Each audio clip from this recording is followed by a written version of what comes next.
This is Craig Scott from Fight Talk. I am joined this evening by the Governor, Sam O'Reilly, and by my fellow Craig, Mr. Simeon. We're going to talk a little bit today about the David Haye Tony Bellew card, March the 4th. Going to be a massive night of boxing here in the UK. We'll just check in and see how you guys are getting on. Sam, how are you tonight, mate? I'm alright, mate. I'm all good. Nice to let you host tonight, and you did the work tonight, mate. Simeon, how are you getting on, mate? Yeah, it's all good here, mate. How about yourself? Yeah, good. Busy weekend of boxing just passed. Obviously, a couple of busy weekends ahead as well. We have March the 4th, David Haye, Tony Bellew. Massive domestic fight. A bit of an interesting one in terms of how it came about. Seemed to be solely generated based on the aftermath of the Bellew BJ Flores fight. Sam, what's your view on this fight, mate? Is this an organic matchup, or is it a little bit forced? Yeah, it feels really forced, don't it? I mean, as most people know, I'm a massive David Haye fan. As a boxer, I mean, as a businessman, he's also intelligent. But some of the things he does, you know, are very solely around money, and you know, it's hard to judge someone for that. But a lot of the things he does are solely for money. And I'm sure this is no different. I mean, this is what I consider to be an easy fight for him as a guy that's fighting up at his weight now, a Cruiserweight world champion. But Tony Bellew hasn't fought in the professional game at heavyweight. David Haye's wanting to win world titles. I don't understand what this fight brings to that. You know, I mean, he was basically mandated to fight the winner of Parker Ruiz for the WBO title, and he kind of gave that up to take this fight, which is bizarre unless it is just about money, you know. So who knows the sums and the figures and stuff, but it does feel pretty forced and pretty forced upon us, especially seeing as it's a pay-per-view. But I'm pretty sure the British public are going to lap it up. Yeah, I think there's definitely going to be interest in the fight, maybe just based on the needle between the two guys involved. Simeon, who do you think has got more to lose in this fight? Is it Bellew coming up with that world title? I know he's obviously not going to lose that, but has he got more to lose, or has David Haye got more on the line because he's the heavyweight with the ranking at the moment? I'd definitely say David Haye has got the more to lose. I mean, if he was to lose against Tony Bellew, then obviously we know Tony's going to be having a few words after it, saying, I've jumped up in weight and I've beat you. You're one of the top heavyweights in the world and I've just beat you. Also, as Sam said, he was mandated for the winner of Parker and Ruiz, so that's something that if he loses, then he'll be kind of wondering, why did I do that instead of just waiting? So I'll definitely say David Haye's got the more to lose in this fight. Yeah. Do you think, I mean, Tony Bellew obviously is training hard with Dave Caldwell in that camp. Do you think Tony's scared? Because I've seen recently David has drafted in top class sparring partners such as Dizzy Rascal.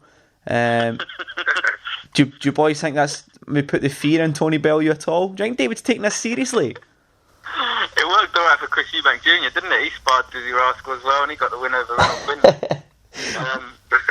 I don't know. It's sort of more of the David Haye circus, as it were. He's been in Miami training for this fight.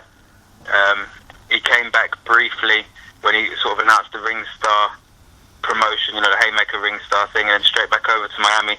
Now he's got his trainer over there with him, Shane McGuigan.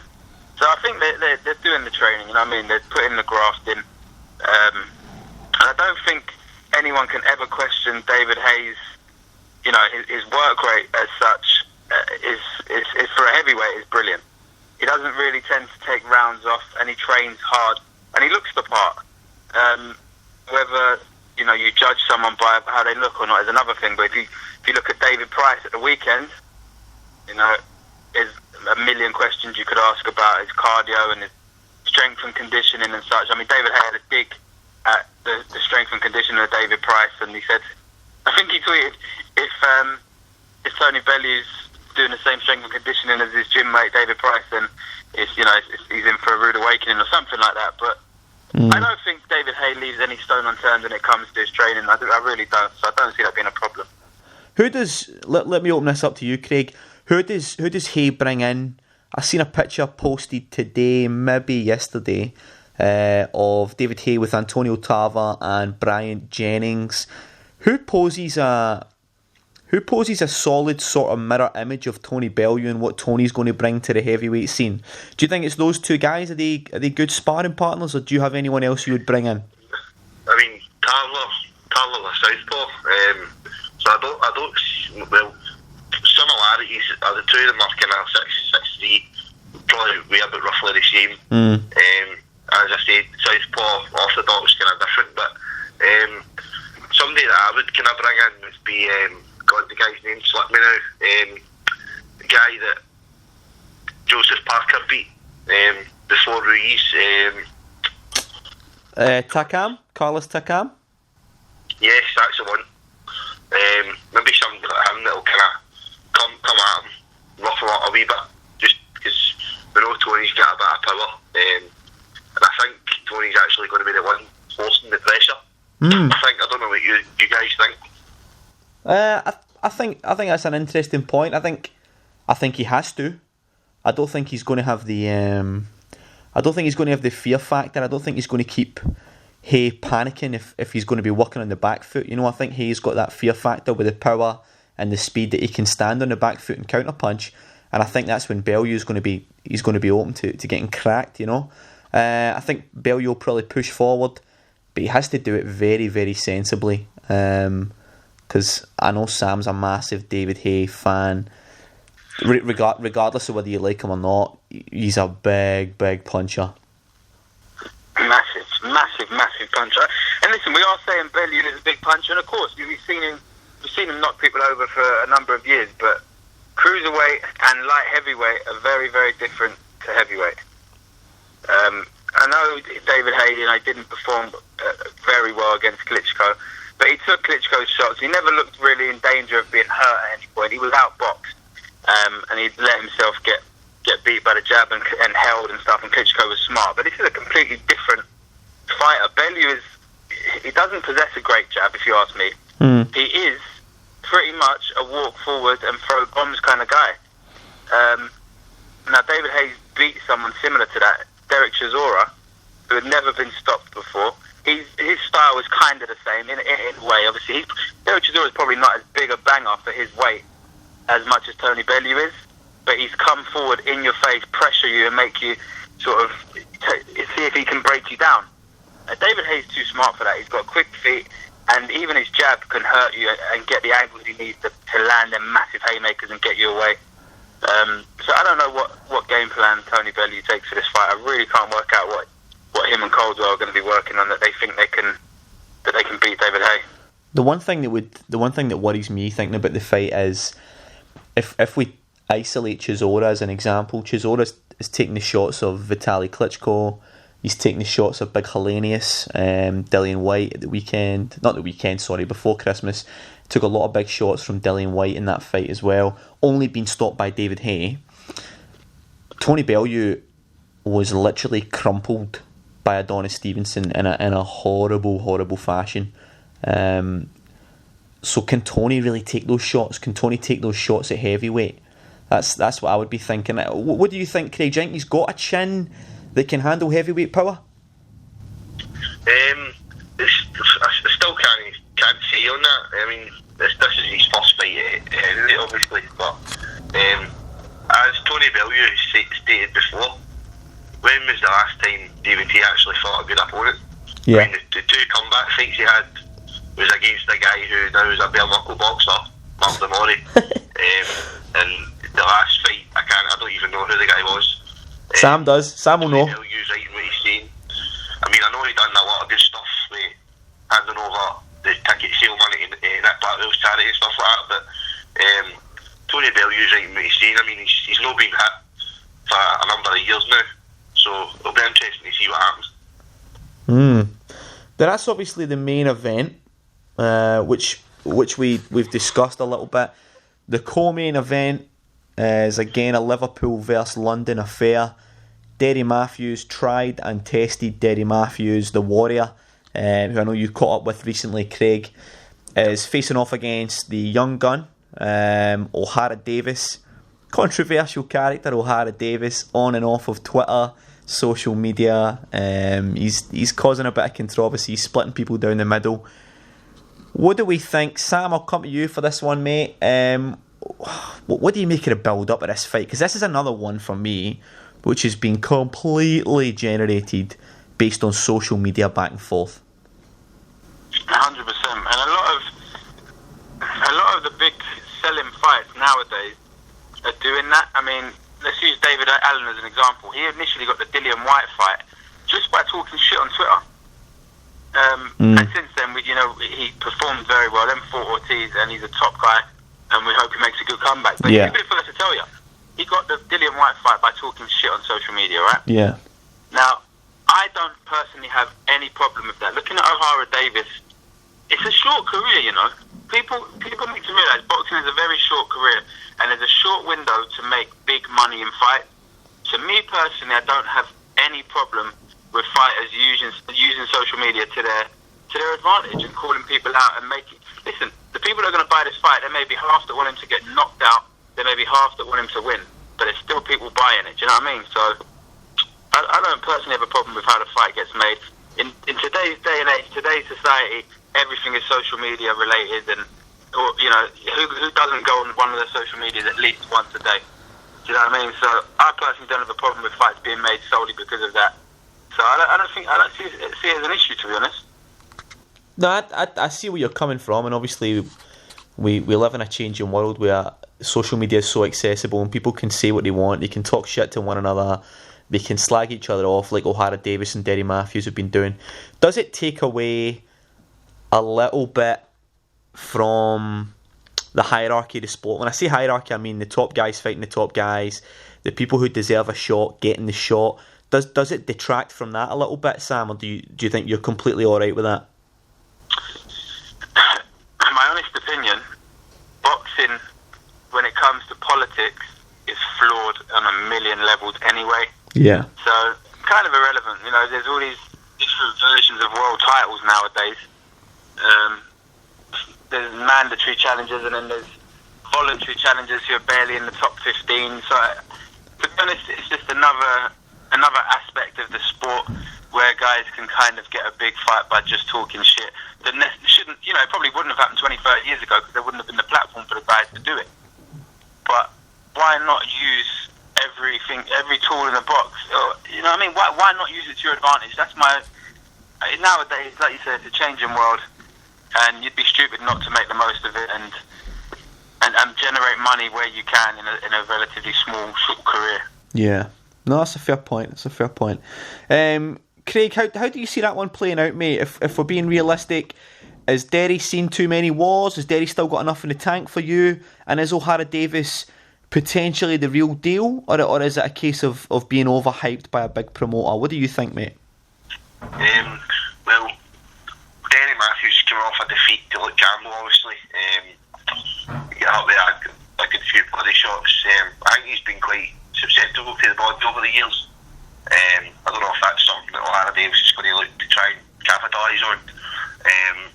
Last time out, Ohara Davies, I know he got the win against Andreas Scarpa, but he didn't look too good. I mean, I know Scarpa's a big rangy guy like Derry Matthews, but it's just it depends. If Ohara Davies is a real deal, then he should get Derry Matthews out of there. If it goes, he beat Anthony Crawler, and everybody was picking against him, and he came back and beat him. So, and he beat Tommy Coyle, I think it was the 11th or the 12th round as well. So it's a kind of 50-50 fight. I'm looking forward to seeing it. Definitely. Do any of you boys know if the British Boxing Board of Control are going to allow Ohara Davies to wear his sunglasses in the ring? Is that... I think they're still talking about it. I think there's still discussions ongoing. They're going to debate that. Fair enough. Obviously, myself and you, Sam, were there in Wembley Arena that night when he fought Scarpa. What was your impression? It was his biggest fight to date. What impression did you get of Davies that night? It reminded me of when a football team go a few goals up early on and then just sit back and let the game dry out. Yeah. You know what I mean? I think he was comfortable throughout, but never looked like putting his foot on the gas and really trying to get Scarpa out of there. So there's two sides to the coin, you know. Should he have and potentially risked getting hit or hurt? Or why not just cruise to victory and pick up every single round? Not necessarily fan-friendly, but did his job, took the title, and is now moving forward. It depends on whatever way you look at it. I think Ohara's a good prospect, I really do. I think he beats Derry Matthews, and I think Simeon's right. Derry's body is susceptible, and it's got a little bit more so over the years, and Ohara's got extremely long arms for his weight. And I think he'll get round with elbows, and I think he'll tackle the body out, and I think he'll probably stop him to the body. That's how I see it going. Yeah, I seen a picture the other day on Twitter or Facebook or one of these things, and it was a mock-up of Ohara Davies standing next to a Stretch Armstrong model, and the length of his arms for his height is remarkable. How long his arms are. Simeon, how do we see that fight ending for you? Do you think it's going to be a stoppage? Do you think Derry can go the distance? Realistically, I think Davis will probably get him out of there before 9, I would say. But I don't know with Derry, you know what it's like when he starts getting hit a few times, he kind of wants to trade. So it'll be interesting to see if Ohara can take the power as well. So it's something else to look out for. True. Yeah, I agree with him. I want to see Ohara get hit. Do you know what I mean? I want to see how he copes under a little bit of adversity. Yeah. Because we haven't had to see that yet. Whether that's the level of opponent or how comfortable he's been or whatever. I want to see him get. There's a few fighters like that. I really want to see how they come back from getting a big shot on the chin when things look like they may be turning. And how they cope with it. And that's one thing I do want to see with Ohara. So hopefully Derry can land on him big. Yeah. And, he'll have to sort of come back and prove his, show his mettle. I think that division right now is fantastic, and I think that's, again, it's a division that we have to see domestic guys face off against each other. We've watched a lot recently unfolding between Ohara, Josh Taylor, Robbie Davis Jr., and Derry Matthews. They're all kind of bouncing off one another, and it looks as though that's bubbling up quite nicely for a couple of big domestic clashes. Does Ohara Davies beat Josh Taylor for you right now, Sam? I mean, we've heard, when he got Dave Ryan out there, he looked sensational. And then he fought on the Frampton undercard. He got a win, but I didn't actually see it. But apparently he wasn't, he didn't look as good as he had done in the Dave Ryan fight. People inside boxing are talking about Josh Taylor as being special. And what I've seen of him, he looks very, very good. It's a fight that I would love to see, and it's a fight that, due to boxing politics, I don't think we will ever see. And that's one of my bugbears with boxing, that the big fights don't always get made simply because of politics and promotional issues. And I think that will be one of them. If it happens, it could be down the road. You know what I mean? A few years, but definitely don't expect to see that happen anytime soon, from my opinion. But it'll be a great fight. Well, we spoke about it before. Hopefully, these new platforms that have emerged over the last few months, your ITVs, your Box Nation, BT Sports combination, all these different platforms that are here. Hopefully, we spoke about it before. Hopefully, these guys can bring these fights together and make them happen. Yeah, definitely. There's the hope that they put their money together and they use some common sense and make a massive fight. That's what I hope this brings. Yeah. Finally, let's just wrap it up, boys. Give me the old predictions. Mr. Craig Simeon, prediction for the main, prediction for the co-main. David Haye, I think there'll be a few, first couple of rounds will be a kind of looking to see what each other's got. I think we'll start firing out of around 4 or 5, and I think David Haye will probably get him out of there about round 7 or 8. And Ohara Davies, probably body shots around 7 and 8 as well. Nice. Sam? Ohara Davies body to Derry Matthews around 8, 9. I think it'll just wear him down. And David Haye knocks out Tony Bellew in the second round. Ooh, bold. I'm going to go... Are we going to state on the record your thoughts and the outcome of your thoughts? Absolutely. Listen, I've never been scared. Santa Cruz on points. You can listen to the last time I hosted one of these. I'm going to go Ohara Davies first 3 rounds. I think Derry's a beast, and I think Derry will probably catch him with a couple of good shots. But I do think Ohara can load up and let one of those 2 tanks go. And I think he might just get Derry out of there nice and early. Main event, here it is. Drum roll, ladies and gents. I think Tony Bellew can do the business on David Haye. That's it. I've said it in clear English, on tape. I think Tony Bellew can do it. I think he can close the distance. I think he can unsettle Haye with some rough tactics on the inside. And I think if he pressures and he works at a decent pace, I think he can catch Haye with a decent shot. I don't know if he'll stop him, but I think he'll make Haye think twice about his work, and I think Bellew can pull it off. Call me crazy. Dinner on it, mate. We have been a dinner on it, yeah. Not in a romantic way, but just a dinner. Listen, gents, pleasure as always. For anyone listening, check out the Fight Talk YouTube, Fight Talk Twitter. We'll post the links below this. Thanks for joining me, gentlemen. Have a nice evening.